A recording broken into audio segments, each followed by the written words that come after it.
mugamba mutya abali ku channel yaffe eyitibwa Kyayiti YouTube channel yaffe kyembasaba mugende maaso n'ogyegattako. Olunaku olwaleero waliwo omukyala eyambuzizza ekibuuzo, wambuuzizza nti kiki ky'osobola okugatta mu bizinensi yeeyo eya botiiki ekiba nga kijja kukuleetera kasente, nti bizinensi ki gy'osobola okugatta mu botiiki yo. Botiiki ly'edduuka eribeera eritunda engoye, abasinga batera ozzikola, bazikola mu bukontayina, abamu baziteeka mu mayumba mwennyini oba mu maduuka, ezo ze bayita botiiki. Wambuuza ki ky'osobola okugatta mu botiiki eyo kikuyambeko okubeera nga kireeta ku ssente.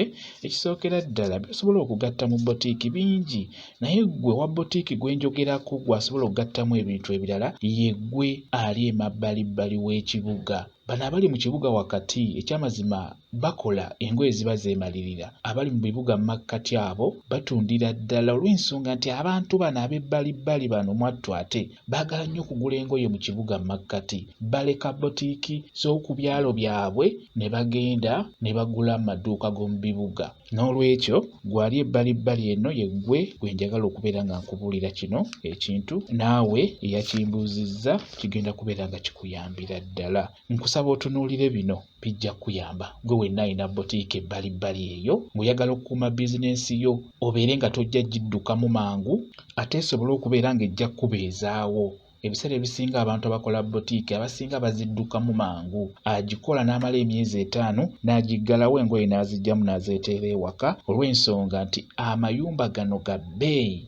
Amayumba ge tupangisa agakolerwa mu bizinensi ekyamazima ga bbeeyi. Banannyini mayumba ekyo bo tebakitunuulira. Asobola okugamba nti edduuka lya mitwalo 2, 15, 30 ng'ekyamazima bizinensi gy'otaddemu eyo eya botiiki nga tegenda kuggirayo ssente ezo mangu. Nga bwe mukimanyi nti engoye ezo tezitambula ng'atunda sukaali. Osobola okumala ennaku eziwera 2-3 wiiki nga totunzeeyo wadde akagoye n'akamu. Ekitegeeza obeera oteekeddwa okuteekamu ekintu ekyo ekigenda okukuyamba nga kigenda kukuleetera mangu ssente, ekigenda okufuula bize mu bizinensi yeeyo eya botiiki. Ojja kulabira ddala ng'ojja gibeezaawo, ojja giwangaliramu n'okukkakkana ekulire ddala, otandika okusuubulira ddala engoye empitirivu. Omanyi botiiki ezo zimenya nnyo wano mu kutandika, nga bwe mbagambye naddala mu abali ebbalibbali eyo, botiiki zimenya nnyo. Osuubula engoye za mitwalo 5 n'otundako za mitwalo 3, ez'emitwalo 2 ne zifiira omwo ne zisiiwuuka ne ziddugala, kwegamba ne bikumalirako ddala emirembe. Ky'oba olaba ng'abasinga botiiki baziddukiramu ddala, agitandika agyagala okukkakkana ng'agiddukamu ng'adda mu bizinensi ndala. Kati ggwe ambuuzizza ekibuuzo ekyo nti kiki ky'osobola okugattira ku botiiki eyo ekijja okuyamba. Ekisooka, sooka otunule mu kitundu ky'olimu olabe mulimu saluuni z'abakazi eziwerako. Bwe muba mulimu saluuni z'abakazi eziwerako, tunuulira ebyo ebya saluuni abakazi bye bakozesa, okugeza ng'obuviiri, ebyo ebyenjawulo abakyala abo aba saluuni bye bakozesa.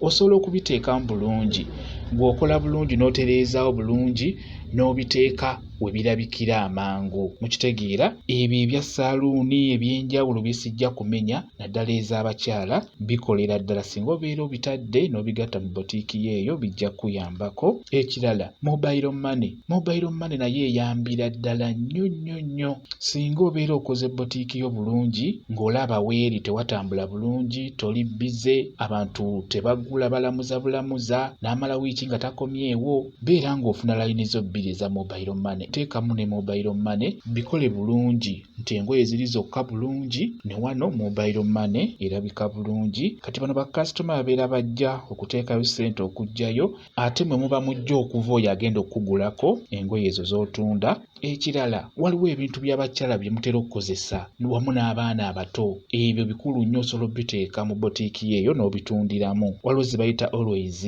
ezo muzitegeera abakyala. N'wabaawo ne pampa z'abaana abato, mubitegeera bulungi abakyala. Kati ebintu ng'ebyo always ne pampa nazo osobola oziteekamu bulungi nnyo, teziboola. Bwe mubaamu engoye nazo zigendamu bulungi. Gwe ky'okola ozikolera bulungi akantu we zirabikira.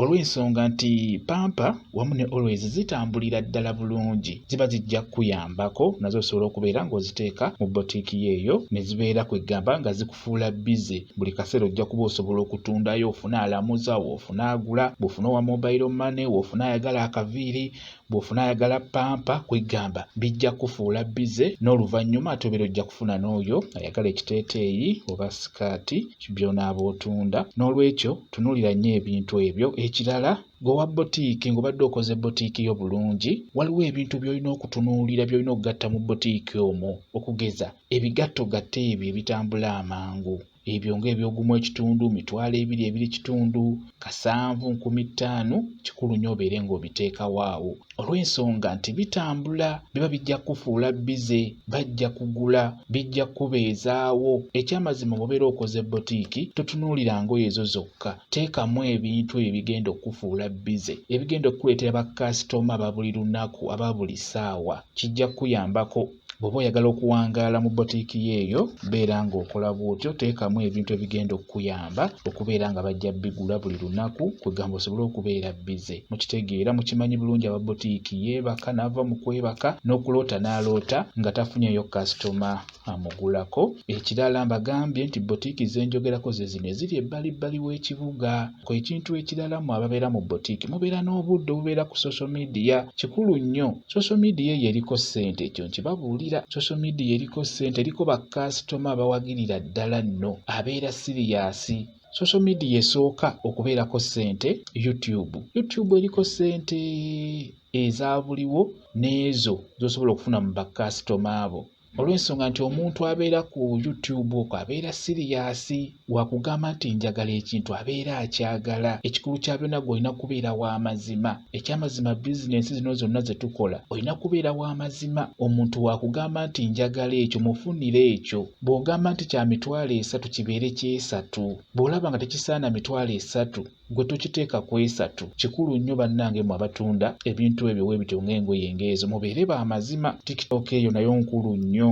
Mugiriko, fuba okulaba ng'oteekayo ebyo eby'amakulu osobole okufuna ku bantu abo abajja okugoberera abategeerekeka. Ekyamazima ojja kufunira ddala bakasitoma abajja okugulako ebintu byo, naddala engoye ng'ezo nga bavudde ku social media. N'olwekyo mubeere b'amazima, naddala mu abali ku social media nga weetaaga okufuna bakasitoma ng'obajja okwo, beera w'amazima. Bw'onaaba w'amazima, omutimbagano ojja kugufunirako ddala ssente bulungi nnyo. Ekirala, bw'oba okoze bbotiiki eyo n'ebeera ntono etya, giwe erinnya, naye erinnya eryo nga lyangu.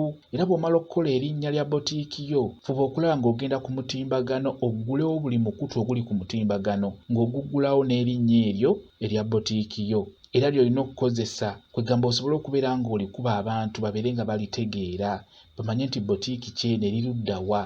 Ekyamazima, ebintu ebyo eby'enjawulo bikwatagana ku mutimbagano musobola okumbuuzaako, ngenda kuba mbawa WhatsApp, nja kuba mbannyonnyola enkola gy'osobola okukolamu okufuna ssente ku social media. Bwe kityo bwe kiri, ebyo bye nsobodde okubeera nga nkubuulira, gwe yabuuziza ekibuuzo ekyo beera ng'obitunuulira, beera ng'obigoberera, bijja kukuyambako.